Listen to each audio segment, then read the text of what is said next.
নমস্কার, কেমন আছো সবাই? আমার চ্যানেলে তোমাদের অনেক অনেক স্বাগত, অনেক অনেক ভালোবাসা। প্রতিদিনের মতো আজকেও হাজির হয়ে গেছি নতুন একটা ব্লগ নিয়ে। আর ঘড়ির কাঁটায় এখন বাজে সকাল 8টা। তো এখন থেকেই আজকের আমার ভিডিওটা শুরু করলাম। আর দেখতেই পাচ্ছ আমি কিন্তু ছাদে চলে এসেছি স্নান সেরে নিয়ে, জামা কাপড় কেচে ধুয়ে ছাদে এসেছি আগে জামা কাপড়গুলো মিলতে। তো আমি তো জানোই ছাদের নিচটাতে দিয়ে দিই।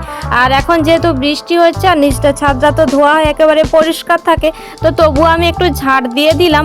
তো ঝাড় দিয়ে দেখো জামা কাপড়গুলো আগে মিলে দিচ্ছে। আর এখন তো রোদ বৃষ্টির কোনো গ্যারান্টি নেই, তো এখনই বৃষ্টি এখনই রোদ্রু, তো যার কারণে আমি কিন্তু আগে এখনও পুজো টুজো কিছুই সারা হয়নি। তো ভাবলাম যে আগে জামা কাপড়গুলো মিলে দিই, তো রোদ্রুটা আছে তো জামা কাপড়গুলো শুকনো হয়ে যাবে, তো তারপরে কিন্তু পুজোটা সারবো।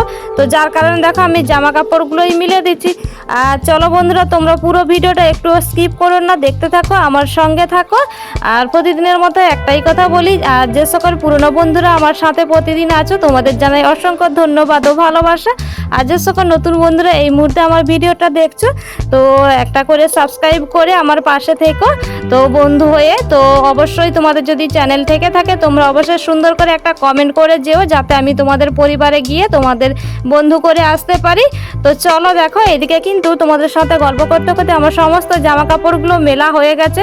আর তোমরা দেখতেই পাচ্ছ আমি কিন্তু আজকে ছাদের উল্টো দিকে জামা কাপড়টা দিয়েছি। তার কারণ এই যে দেখো, যেদিকে আমি জামা কাপড় মিলি সেদিকে দেখো জ্বালানি আর এই যে ঝাঁটাকাঠি বের করে তো মেলা আছে, তো জায়গাটা এখানে কম আছে বলে আমি কিন্তু ছাদের ওই দিকটাতেই আজকে জামা কাপড়গুলো দিয়েছি। তো এই যে জামা কাপড়গুলো মিলে দিয়ে এখন এই যে বললাম না পুজোটা আমার হয়নি, তো পুজো করব, যার জন্য ফুল তুলবো দেখো। আর এই যে আমি কী করছি বলতো, শিউলি গাছটাকে না ঝাড়িয়ে নিচ্ছি। তাতে কী হবে বলতো, শিউলি ফুলগুলো যেগুলো পড়েছে আর যেগুলো গাছে রয়ে গেছে না ওইগুলো পড়ে যাবে, যার কারণে আমি শিউলি গাছটাকে ঝাড়িয়ে নিলাম।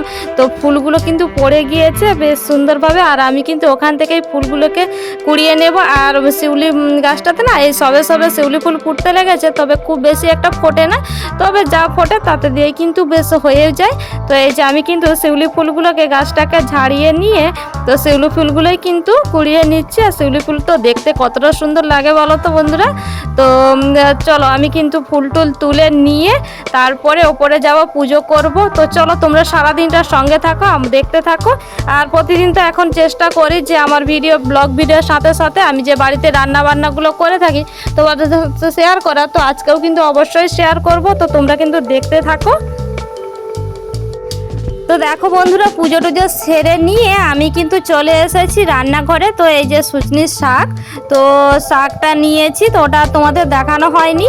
তো শাকটা আমাদের এই রাস্তা দিয়ে যাচ্ছিল শাক নিয়ে, তো ওনার কাছ থেকে নেওয়া হয়েছে 10 টাকা সুচনির শাক নিয়েছি। আর দেখো শাকটা বাছবো, আর এই যে চালটা বের করে নিচ্ছি ভাত রান্নার জন্য। তো চালের মধ্যেও না তো অনেক কালো কালো চাল আছে, তো ওগুলোও আমি একসাথে চালটা বেছে নেব বলে। আর তোমরা তো জানোই আমি ভাত রান্না করার আগে চালটা ভিজিয়েই রাখি, তো আমি কিন্তু চালটাকে বেছে নিয়ে ভিজিয়ে রাখবো। আর এখনই রান্নাটা করছি না, রান্নাটা একটু দেরি করেই করব, তো চালটা ততক্ষণে আমার ভিজে যাবে। তো এই যে তোমাদের বললাম না, এই যে দেখো কালো কালো চাল, তো এগুলোই কিন্তু আমি বেছে বেছে ফেলে দেবো। তা না হলে কি হয় বলো তো, এই যে ভাত যখন ফোটালে না কালো কালো হয়ে থাকবে, তো দেখতে ভালো লাগবে না। তো যার কারণে আমি কিন্তু চালগুলোকে বেছে ফেলে দিচ্ছি, আর তারপরে জল দিয়ে ভিজিয়ে রেখে দেবো, আর শাকটাকগুলো বেছে নেব। তো চলো তোমরা থাকো সঙ্গে। তো দেখো বন্ধুরা, আমি একেবারে চলে এসেছি দুপুরের রান্না বান্নাতে। তো আমি কিন্তু রান্নাটা বসিয়ে দিয়েছি, একদিকে ভাতের হাঁড়িটা বসিয়ে দিয়েছি, আর একদিকে দেখো মুসুরির ডাল সেদ্ধ বসিয়েছি। তো তার মধ্যে দিয়ে দিচ্ছি দেখো কাঁচা কুমড়ো। তো আমি এর আগে কাঁচা কুমড়ো রেসিপি তোমাদের দেখিয়েছিলাম, তো সেই কুমড়োই কিছুটা ছিল ফ্রিজের মধ্যে। তো দেখো আমি কিন্তু ডুমু ডুমু করে কেটে নিয়ে তো দেখো দিয়ে দিলাম ডালের মধ্যে, আর দিয়ে দিচ্ছি পরিমাণ মতো লবণ, আর দিয়ে দিচ্ছি পরিমাণ মতো হলুদ। তো লবণ হলুদটা দিয়ে ভালো করে মিশিয়ে নিয়ে আমি না এটাকে ঢেকে সেদ্ধ হতে দেব। আর আজকে আমি কিন্তু কুমড়ো দিয়ে মুসুরির ডাল রান্না করছি, তো সেটাই তোমাদের সাথে শেয়ার করছি। তো শুধু এটা না, তা আমি আরও একটা তোমাদের সাথে রেসিপি শেয়ার করব, তো তোমরা দেখতে থাকো। আর এদিকে দেখো আমার ডাল আর কুমড়োটা সেদ্ধ হয়ে গিয়েছে, আমি নামিয়ে নিয়েছি। আর এখন দিয়ে দিলাম সর্ষের তেলের ওপরে একটা তেজপাতাকে ফাটিয়ে দিয়ে দিয়েছি, আর দিয়েছি একটা শুকনো লঙ্কাকে ফাটিয়ে দিয়ে দিয়েছি, আর দিয়ে দিলাম দেখো জিরে। তো গোটা জিরেটা দিয়ে আর দেখো দিয়ে দিচ্ছি 5 ফোড়ন। তো আমরা না যেভাবে মুসুরির ডাল রান্না করে থাকি তো সেভাবেই কিন্তু আমি ডালটাই আজকে, যেহেতু আমি ডালই রান্না করছি তো ডালের মতো করেই রান্না করছি। তো দেখো দিয়ে ওগুলো আমার ভাজা হয়ে গিয়েছে, এখন দিয়ে দিলাম পেঁয়াজ কুচি। তো পেঁয়াজ কুচিটা দিয়ে একটু লাল লাল করে ভেজে নেব। তো লাল লাল করে পেঁয়াজ কুচিটা দিয়ে ভেজে নিয়ে তার উপরে কিন্তু আমি ডালটা দিয়ে দেব। তো যেভাবে আমরা সবাই কিন্তু এভাবেই ডালটা রান্না করে থাকি, আমিও কিন্তু তাই করলাম। তো শুধুমাত্র ওই কুমড়োটা দিয়েছি, এই যা। তো দিলে কী হয় বলো তো, বেশ খেতেও ভালো লাগে। তো দেখো আমার কিন্তু ডালটা দিয়ে দিয়েছি, দিয়ে এখানে আমি দিয়ে দিচ্ছি অল্প করে একটু সামান্য চিনি। তো যেহেতু কুমড়োটা আছে একটু মিষ্টি মিষ্টি দিলে তো বেশ ভালো লাগবে। আর ডালটা বন্ধুরা খেতে খুবই ভালো হয়েছিল। তো চলো, এদিকে আমার ডালটা হয়ে গিয়েছে, নামিয়ে নিয়েছি। তারপরে দেখো আমি কিন্তু চিংড়ি মাছ ভাজতে বসে দিয়েছি। আর দেখতে পাচ্ছ চিংড়ি মাছগুলো একেবারে ছোট ছোট ঘুষে ঘুষে। আর এই চিংড়ি মাছগুলো না যে কোনো সবজির সাথে দিয়ে রান্না করে খেতে খুব ভালো লাগে। তো যার কারণে আজকে না আমি এই চিংড়ি মাছ দিয়ে আলু পোস্ত রান্না করছি। তো তোমাদের সাথে সেটাই শেয়ার করছি।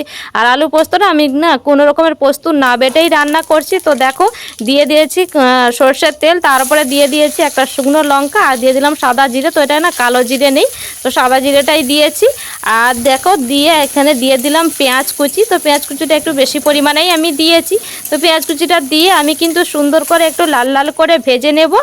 আর দেখো দিয়ে দিচ্ছি আদা। তো আদাটা বেটে দেওয়া যায়, তো আমি যেহেতু মশলাটা আমি শিলনোড়াতে বাটছি না, তো যার কারণে আমি কিন্তু গ্রেটারের সাহায্যে গ্রেট করেই দিয়ে দিলাম। তো শিলনোড়াতে আর কোনো হাত লাগালাম না। তো ভাবলাম যে ওইটুকু আদার জন্য কি আর শিলনোড়াটা নামাবো, তো যার কারণে কিন্তু আমি গ্রেটারের সাহায্যে গ্রেট করে আদাটা দিয়ে দিয়েছি। তো আদাটা দিয়ে ভাজা ভাজা করে নিয়ে এখন দেখো এক সাইড করে দিয়ে পেঁয়াজ আদাগুলোকে আমি দিয়ে দিলাম গোটা পোস্ত। আর আমি এই যে বললাম পোস্ত না বেটেই কিন্তু পোস্তটা রান্না করছি। তো গোটা পোস্তটা দিয়ে কিন্তু দেখো একটু বেশ সুন্দর করে লাল লাল করে ভেজে নেব। এই যে এক সাইড করেই কিন্তু আমি দেখতে পাচ্ছ ভেজে নিচ্ছি। আর এভাবে রান্না করলে, এইভাবে গোটা পোস্ত দিয়ে রান্না করলে বন্ধুরা যেভাবে আমরা বেটে পোস্ত করি একই স্বাদ হয়, স্বাদের কোনো আলাদা কিছুই হয় না। তবে বাটতে হয় না, কষ্ট করতে হয় না, এই যা। আর মাঝে মাঝে না আমি যখন পোস্ত করি না, মাঝে মাঝে যখন পোস্ত বাটতে ইচ্ছে করে না, আমি কিন্তু এভাবে গোটা পোস্ত দিয়েই রান্না করে থাকি। তো দেখো পোস্তটা ভাজা হয়ে গিয়েছে। এখন এই যে আলুগুলো যে কেটে রেখেছিলাম, তো আমরা যেভাবে পোস্ত করার জন্য আলু কাটি সেভাবেই কিন্তু আলুগুলোকে কেটে নিয়েছিলাম। তো দেখো দিয়ে দিয়েছি, দিয়ে এই যে সুন্দর করে একটু নাড়াচাড়া করে নিচ্ছি। আর দেখো কি দিয়ে দিচ্ছি টমেটো। আর এখানে একটা বড় টমেটোর অর্ধেক আছে, তো গোটাটা দিইনি, অর্ধেক দিয়েছি। তো টমেটোটা দিয়ে আমি কিন্তু দিয়ে দিচ্ছি পরিমাণ মতো লবণ।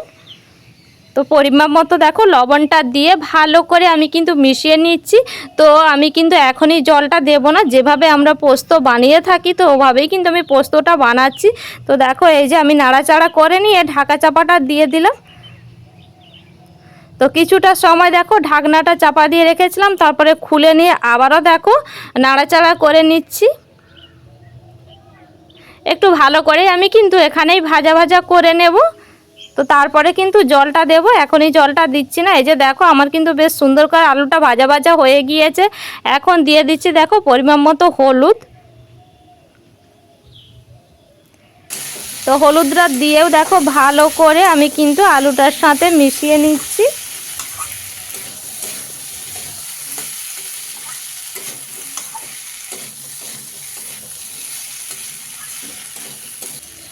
এখন দেখো দিয়ে দিলাম পরিমাণ মতো জলটা। আর আলুটা তো সেদ্ধ হবে, সেই পরিমাপ অনুযায়ী আমি জলটা দিলাম। তো জলটা দিয়ে আমি কিন্তু ঢেকে দেব।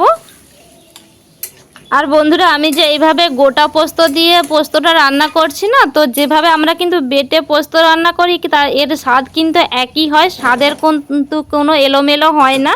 তো যখন কি বলো তো বাটতে ইচ্ছে করে না, শিলনোড়াতে বসতে ইচ্ছে করছে না, তো এইভাবে কিন্তু ফাঁকিবাজিভাবে রান্নাটা করাই যায়। আর আমি কিন্তু মাঝে সাঝে এভাবে রান্নাটা করে থাকি বন্ধুরা। আমার যখন শিলনোড়া নিয়ে বাটতে বসতে ইচ্ছে করে না, আমি কিন্তু এভাবেই কিন্তু গোটা পোস্ত দিয়ে রান্নাটা করে থাকি। তো বেশ ভালোই লাগে খেতে। তো দেখো ঢাকনাটা চাপা দেওয়া 10 মিনিট পরে আমি কিন্তু ঢাকনাটা খুলে নিলাম। তো খুলে নিয়ে দেখো এখন কিন্তু আমার আলুগুলো কিন্তু বেশ সুন্দর সেদ্ধ হয়ে গিয়েছে। আমি কিন্তু খুন্তির সাহায্যে আলুগুলোকে দেখো ঘাটা ঘাটা করে নিচ্ছি। তো ঘাটা ঘাটা করে নিয়ে এখন এই যে চিংড়ি মাছগুলো যে ভেজে রেখেছিলাম না, তো চিংড়ি মাছগুলো দিয়ে আলুগুলোর সাথে একটু ভালো করে মিশিয়ে নিয়ে তো কিছুক্ষণ ফুটিয়ে নিচ্ছি, বেশি না। তো ওই না পুরোটা মেশাতে মেশাতে যতক্ষণ আর কি লাগে তো ফুটিয়ে নিলে কী হয় বলো তো, চিংড়ি মাছের স্বাদটা বেশ পোস্তর সাথে মিশে যাবে আর খেতেও খুবই ভালো লাগবে। তো যার কারণে দেখো আমি কিন্তু আর দেখো দিয়ে দিচ্ছি এখানে সামান্য একটু চিনি।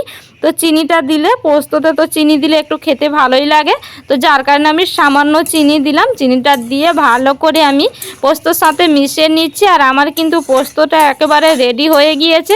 তো তোমাদের নামিয়ে দেখাচ্ছি, দেখো কতটা সুন্দর হয়েছে পোস্তটা।